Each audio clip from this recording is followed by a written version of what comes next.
Victory at Ostagar by Arsenault de Blossonville. Chapter 7. Farewell to Ostagar. Fergus was well enough to sit at the table and sup with them that evening.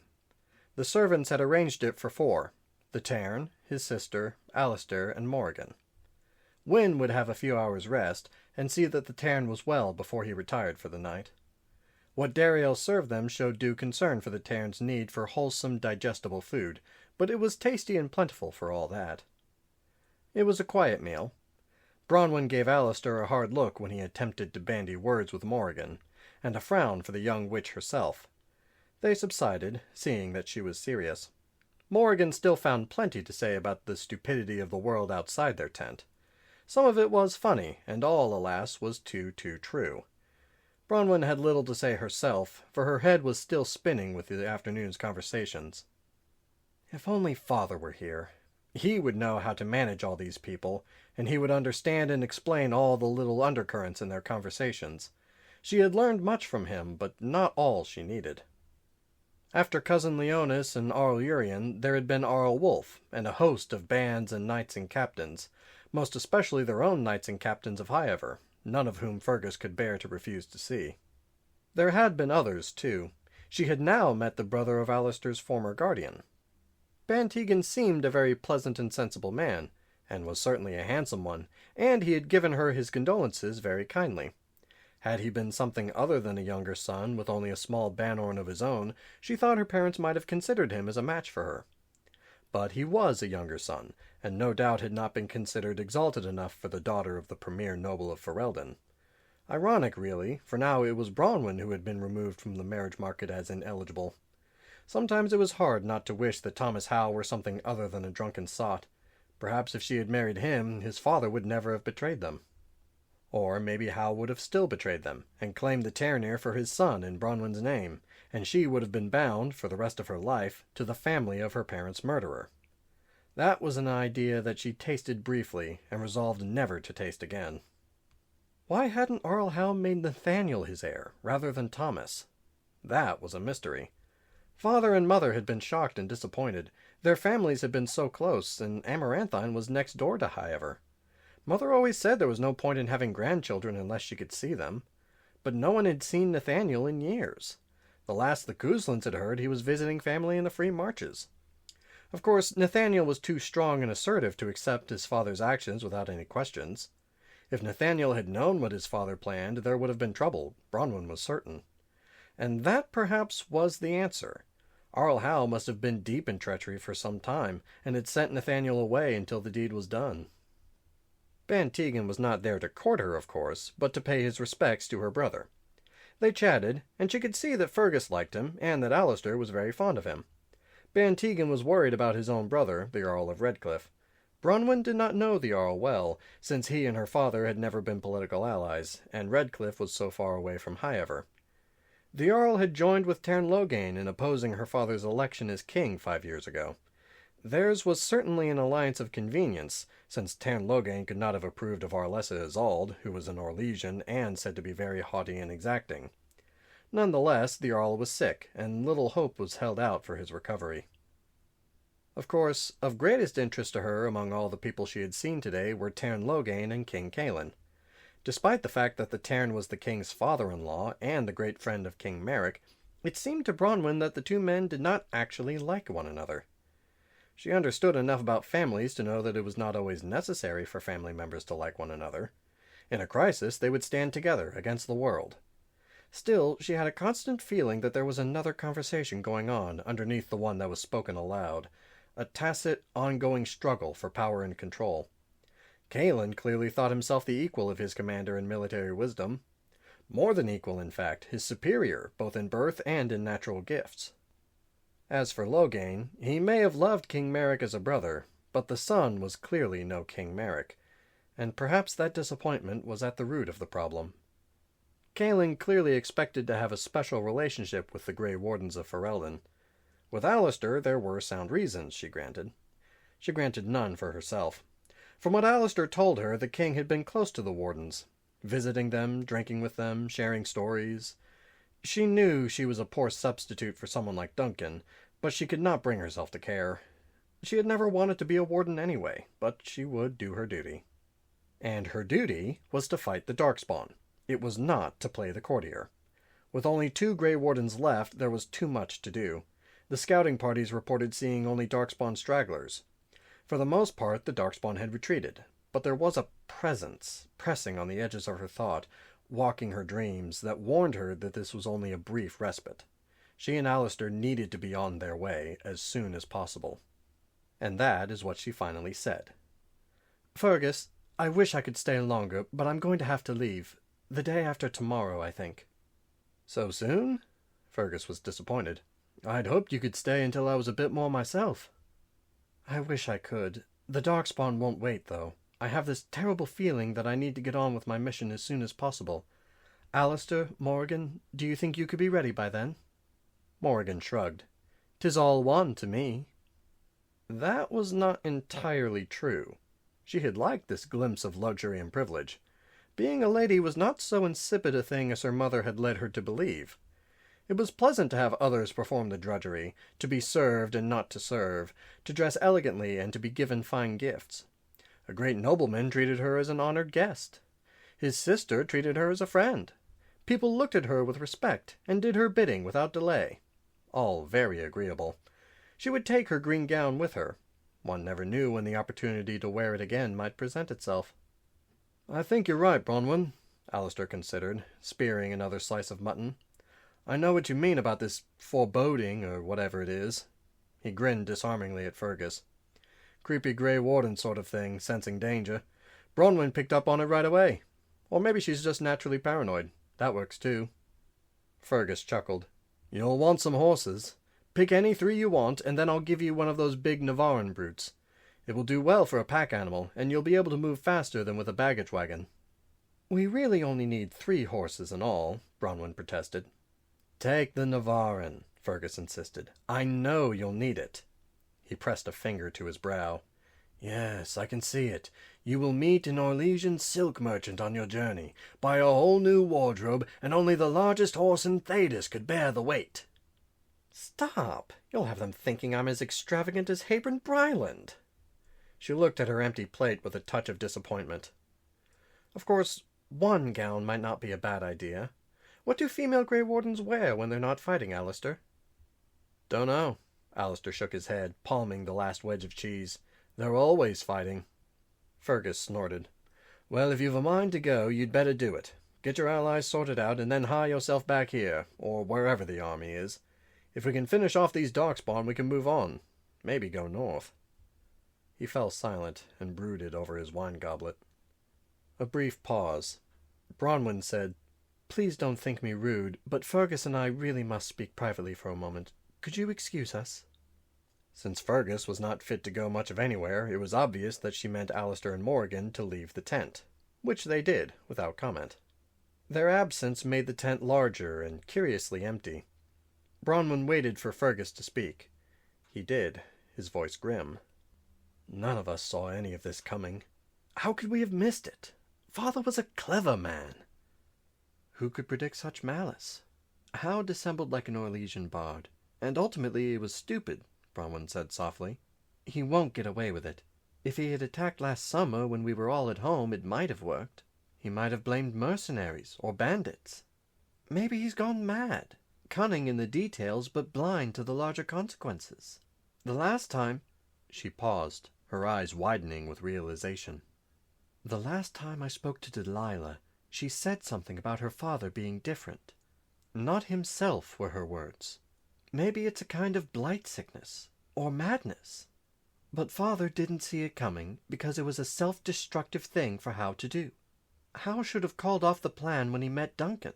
He was so startled to see a Grey Warden in the castle. He remarked at the time on being at a loss. If he'd been in his right mind, he would have called it all off right then." "Maybe he couldn't," Fergus considered, grimacing. "Maybe there was no way to contact his men once he was in the castle." "All the more reason to consider him an idiot." Bronwyn slapped the table lightly.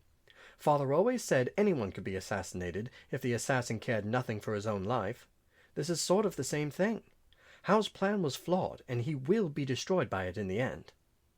I just wish he'd been destroyed by it first. Fergus shook his head. And he may decide to take what he can of his fortune and flee to the free marches. I really, really need to kill him. Then we'll have to consider what to do about the rest of the house. We'd be justified in asking for attainder and dispossession for all his heirs. When I think of Oren and Oriana... I know, Bronwyn agreed quietly. If Delilah or Thomas knew, nothing would be too bad for them. If they didn't, well, maybe with time... I don't know. The silence closed in again. I don't either, groaned Fergus, wiping furiously at his eyes with the heel of his hand. I don't want to be some kind of monster. I don't want to hurt innocent people, but I do want revenge. I want Howe dead. I want him terrified and remorseful and then dead. We may have to settle for just dead. And now you're a Grey Warden. His voice drifted off into weariness. You made the best of it before the king, but I know that must be a bitter disappointment. You've been so good and so patient, and for it all to come to nothing must be very hard. I'm sorry, pup. So am I, but who can say what would have happened? Father agreed to open negotiations once I was of age, and if I still felt the same, but the answer might well have been no. Do you still feel the same, seeing him again after so long? He seems to think well of you. He thinks well of me as a Grey Warden, and it's pointless to dwell on might-have-beens. He's much too old for you anyway. That's what Mother always said. What Mother said, Bronwyn corrected, was that marriage to Loghain MacTier would be challenging in ways I was too young to understand. It comes to the same thing. Time is bound to catch up even with him eventually, and then where would you have been? Or I might have been dead in childbirth within the year, like Janet Kendall's. Or in a hunting accident, or by falling in the bath. Or he might have been killed in battle. Or we might all be dead from the blight. You can't live your life waiting for the worst to happen years down the road. But we've had this argument before, and Father gave in the end. Much good has it done me. Let's not talk about it any more. It's time to turn the page. I suppose it's better for you to get away for a while. Though, I was wondering about your fellow warden. Hasn't Alistair been a Grey Warden longer than you? And you gave the funeral address, which makes you appear to be the acting Warden Commander. Are you just being your usual intolerably bossy self, or are you actually the one in command? Alistair doesn't seem to want to lead. Things need to be done, now, and I can't wait for other people to pull themselves together. He wanted me to give the address. He spent time in the Chantry. He was trained as a Templar, in fact. And you know how peculiar that can make people. He's a bit, I don't know, unwilling to put himself forward. So yes, I am in command, since there isn't anyone else. And there is another thing that I think you should know. She lowered her voice. I believe Alistair is King Merrick's bastard son.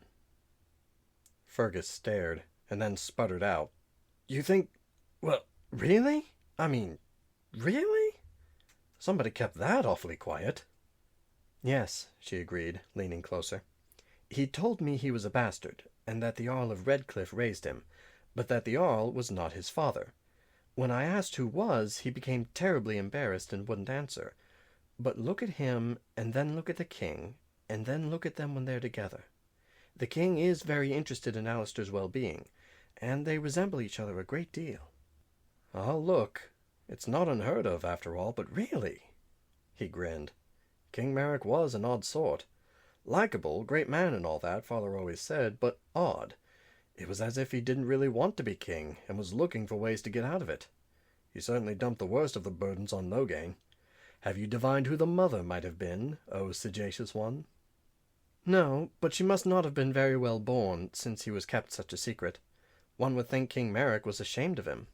But Alistair is a very nice person, and a fine warrior.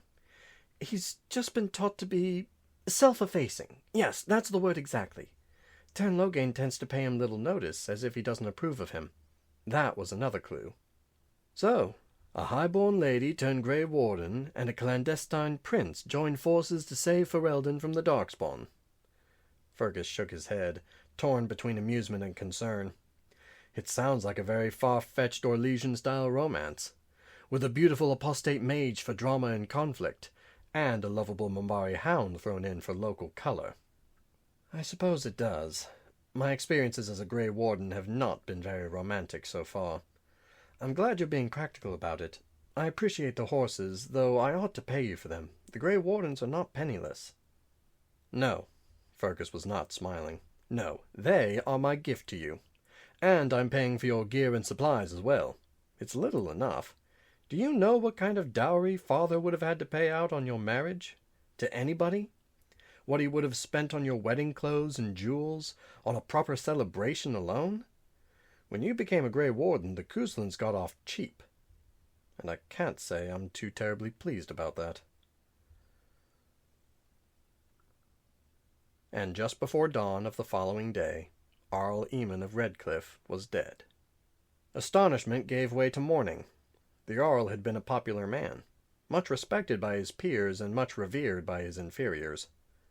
Alistair was given the news at breakfast and was overcome. He stood up and walked out of the tent with a muttered comment about errands and horses. Bronwyn would have chased him down had Fergus not caught at her hand and shook his head. "Give him time, pup." "He wanted so much to talk to the Arl, Fergus. I gather there was some sort of disagreement when Alistair was sent off to the Chantry. Apparently it happened around the time the Arl married that Orlesian woman, and Alistair was very young." "Maybe the Arlessa thought he was the Arl's. Hard on the boy nonetheless. Maybe Eamon didn't trust her with the secret. If her theory is correct, who do you suppose knows?"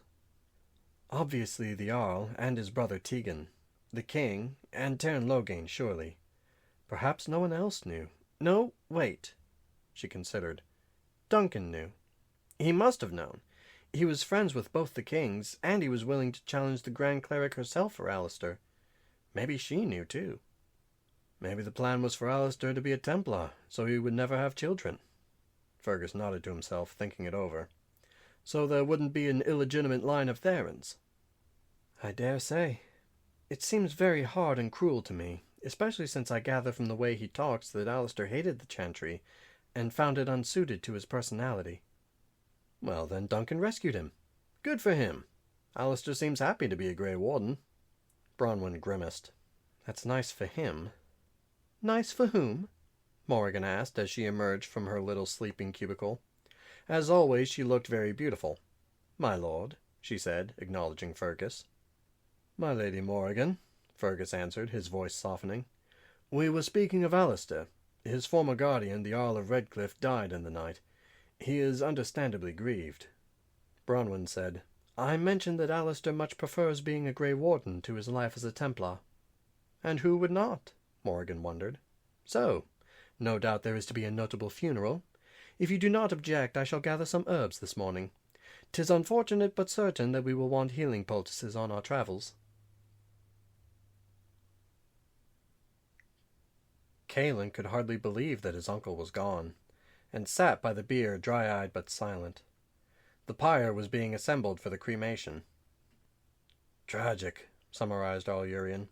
"Simply tragic. Eamon was a fine man." "Indeed," Loghain agreed.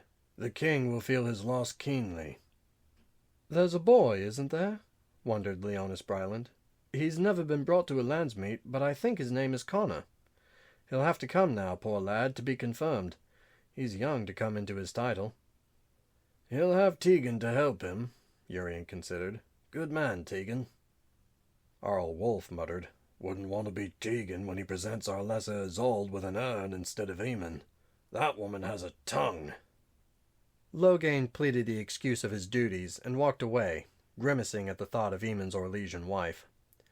Despite all the gossip about Isolde and Tegan, he saw no way that they would be able to work together effectively enough to exercise the kind of political influence that Eamon had. Eamon had indulged his wife, but was master of his own house.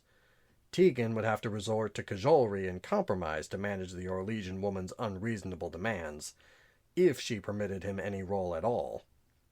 Redcliffe would no longer be a center of political dissent, and Eamon would no longer urge Caelan to renounce Honora.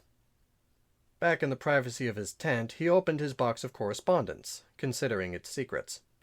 It was only a matter of time, of course, before Connor's condition was discovered and he was sent to the Circle of Magi for training.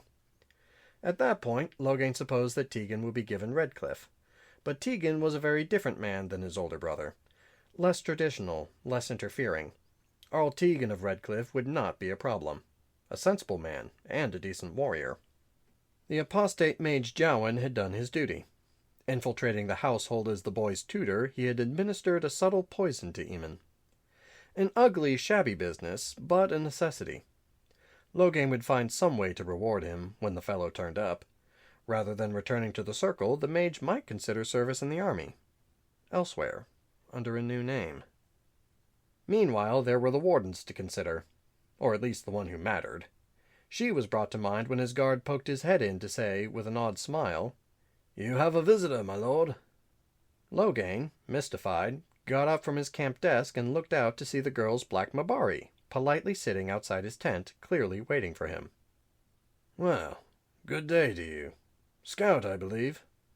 A very civil bark. The guard couldn't hide his grin. He walked right up, my lord, and sat down there. It was fairly amusing.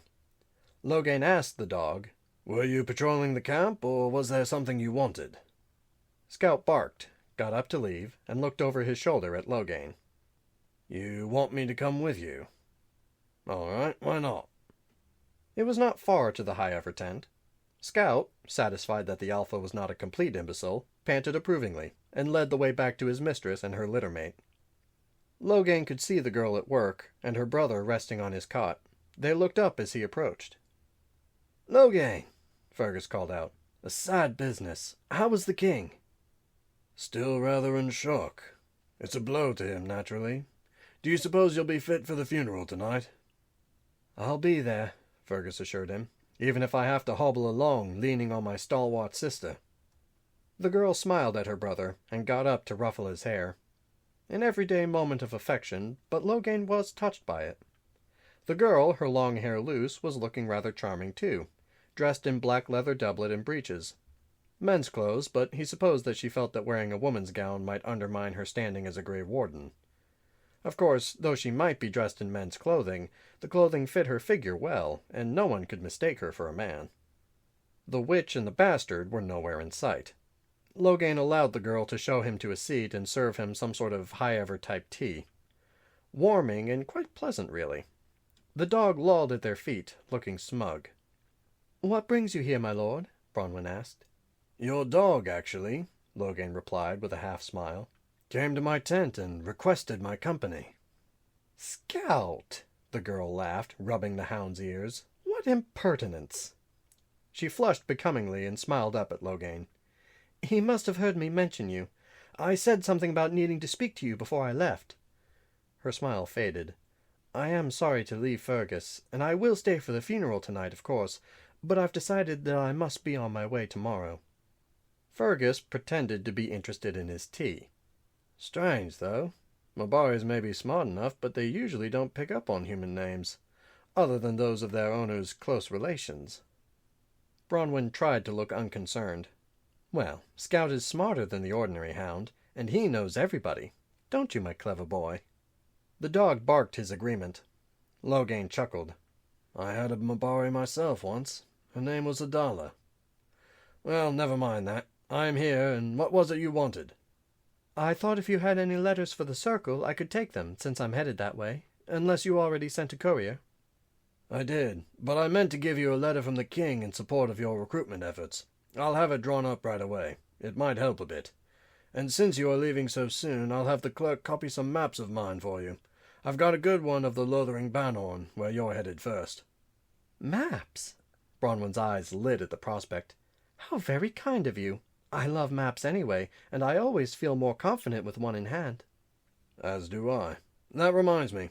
Ban Seorlig is in the north right now, but he gave permission to make use of his manor.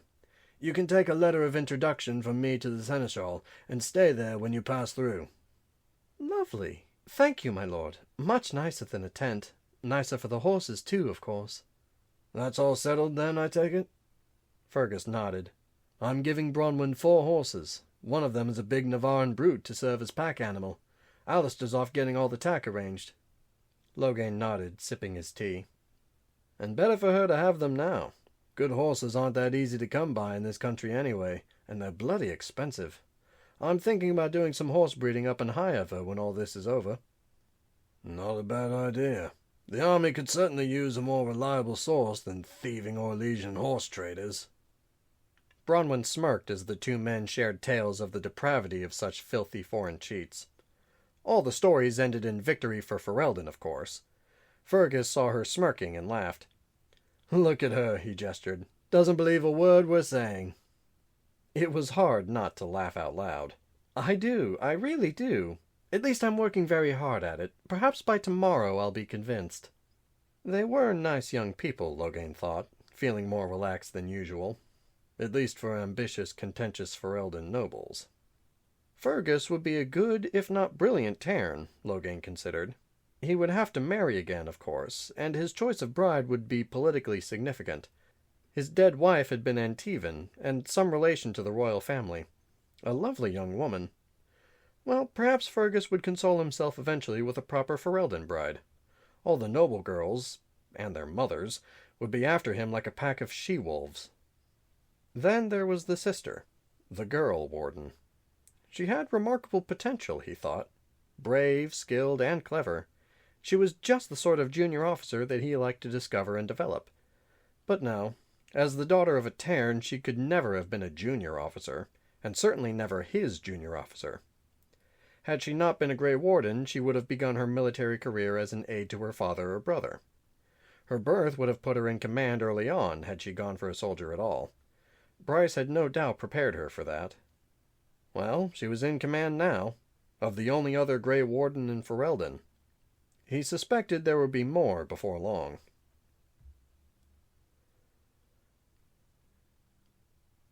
Tegan spoke the funeral address for his brother. It was quite a good speech, and more truthful than most of that sort. Loghain listened with approval, agreeing with most of the praise, and pleased to be finally done with this dangerous rival. A goodly number of mourners were gathered, though nothing like the entire army.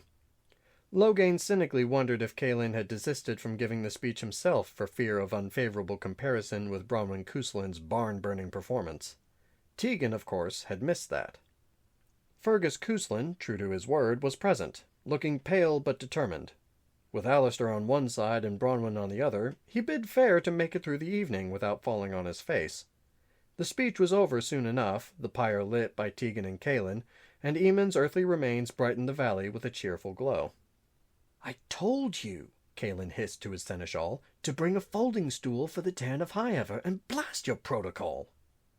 The stool was hurriedly provided, and Fergus first urged and then commanded to sit. "I won't hear the word no," Caelin insisted. "I'm glad of your company, and I don't want anything to happen to you." As exasperating as she sometimes found him, Bronwyn admitted to herself that it was very kindly thought of. The king might be daft on the subject of the Grey Wardens, but his heart was in the right place when consideration and generosity were needed. "My lady," Bronwyn turned from her brother to see Ban Tegan approaching. "If it seems to you not too great an imposition," he said, with a gentle smile, "would you consent to be our cupbearer for the vigil? I fear we are all rather short of female relations to perform the duty." "I should be honored, Ban Tegan," Bronwyn answered at once. Again she found herself standing as hostess of a funeral. As she poured wine and handed it to the king and his nobles, it seemed that she was repeating the night of the warden's vigil. So many words were said again in the same tones by the same men. Subtle differences confused her, and she concentrated on the great difference, her brother sitting on a folding camp stool in the midst of it all, to keep her oriented as to time and place. "And it's too bad the tutor up and left only the day before our departure," Tegan told an interested Loghain. "Isolde had really come to depend on the fellow, it seems. He claimed some sort of family emergency, but perhaps he was simply tired of the position's demands." "And Bronwyn's leaving tomorrow," Fergus sighed to Cousin Leonis. "I'll miss her, but she's really got the bit between her teeth." "And the wardens must be rebuilt," Caelin held forth to a quartet of admiring bands. "We've struck a strong blow, but much remains to be done." Alistair was standing silently by. Bronwyn brought him a cup of wine, and laid a comforting hand on his shoulder. "Thanks," he murmured. It's odd, isn't it? There's Arl Eamon burning, and everyone is talking about their plans in the future. Are they even thinking about him? It's just life moving on, Alistair, as it should. After all, we'll be moving on tomorrow ourselves, and our lives will never be the same. He tasted the wine and nodded. He took a deeper draught. It was very good wine, after all. I suppose, he agreed. He managed a brief smile. Maybe they'll be better. You never know. She had to leave him then, and Alistair watched her walk away, his smile lingering. Not far away, Loghain scowled. He had seen the girl put her hand on Alistair's shoulder, and remembered perfectly well what a dangerous journey undertaken by a young man and a young woman might lead to. He noticed that Fergus Cousland had also seen the girl's gesture, and had beckoned the young bastard over. He shifted his position, wanting to hear the exchange. Alistair leaned over the Tairn and reddened at the man's next words. "Touch my sister," Fergus whispered, smiling kindly, "and you're a dead man."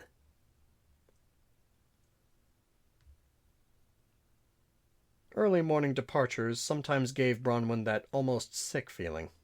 This departure was perhaps the worst of all.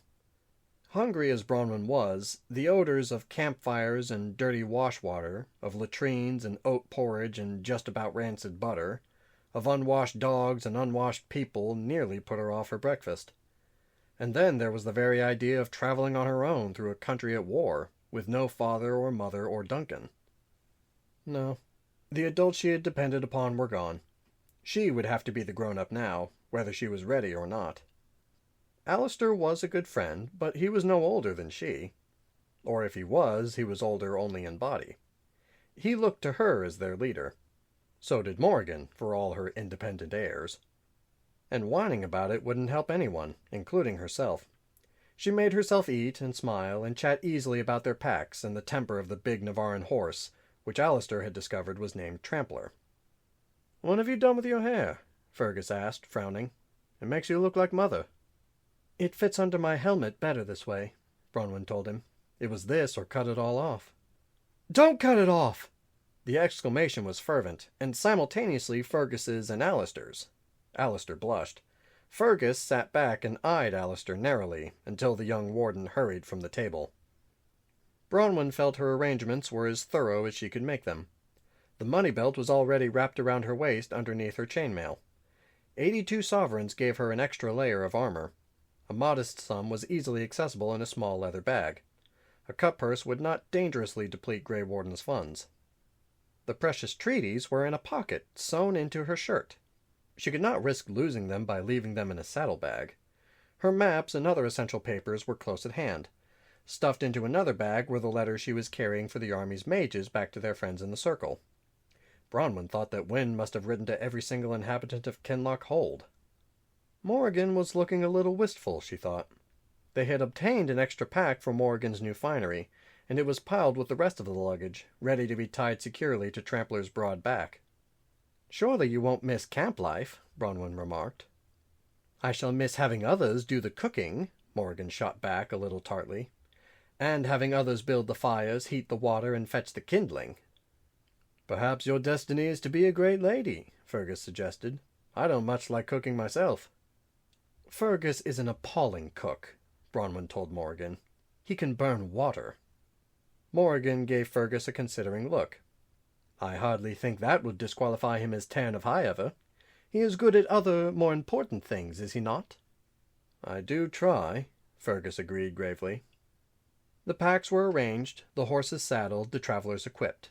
Morgan and Bronwyn had agreed between them that Morgan would transform in the privacy of the tent, and then be carried out, to avoid too much talk and conjecture. But there was talk. Fergus raised his brows when Bronwyn emerged from the tent with the yellow-eyed sparrowhawk on her shoulder. He came closer and whispered, "My Lady Morgan?" The bird cocked its head and preened its feathers dismissively. Bronwyn tried not to burst out laughing.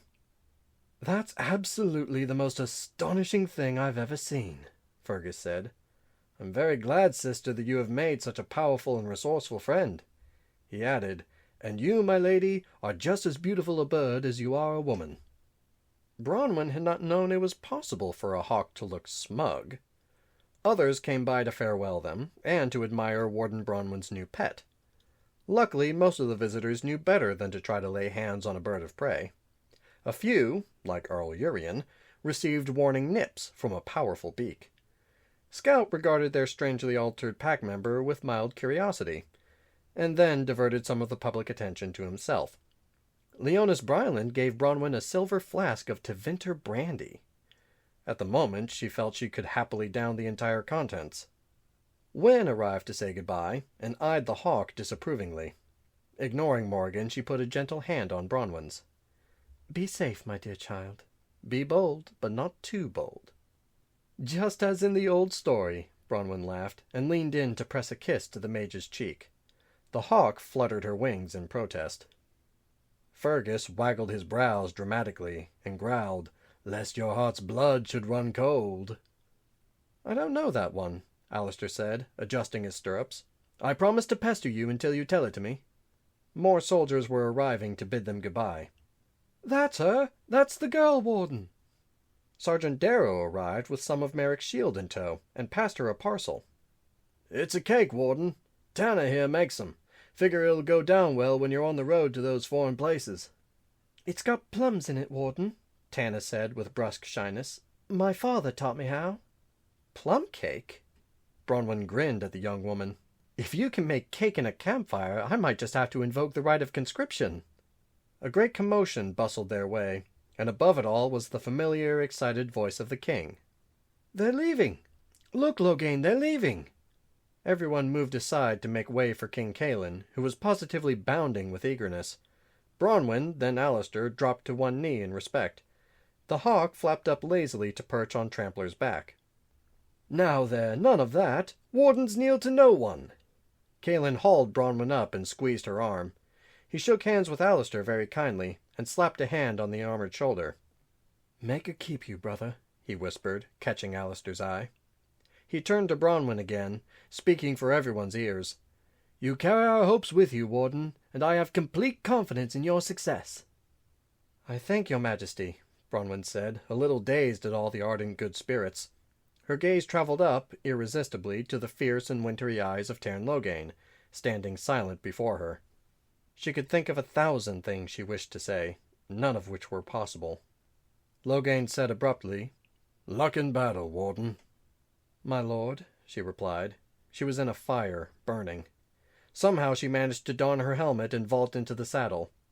Fergus, pale dear Fergus, reached up for her hand, and she grasped it, sensing him through the thick leather gauntlet. She leaned out of the saddle to kiss him, hearing the murmurs of sentiment and affirmation around her like the surf against the cliffs of Conabar. Then she let out a deep breath, releasing everything that bound her to this place and her old life. She kicked her horse into motion, and the wardens were on their way. Morgan rose up in a flutter of white and brown, flying effortlessly in the morning sun. Loghain watched them go, wishing the girl well. She was young for such a burden, but no younger than he when he and Merrick and Rowan set out to defy an empire. "But I thought—" Caelan was looking about in puzzlement. "What about that other girl? I thought she was going with them." "Morgan? She is, your majesty," Fergus told him quietly. "She is." "But, really?" With a sudden realization, Caelan's eyes grew wide, and his smile broadened. "Really? You know, Fergus, real life is often very much like books." Loghain rolled his eyes, and with a quick nod to the two young men, strode away to the next unavoidable task. The crowd dispersed. Already far away, the hoofbeats faded into the ancient stones of the Imperial Highway, echoed by a hawk's plangent cry of farewell.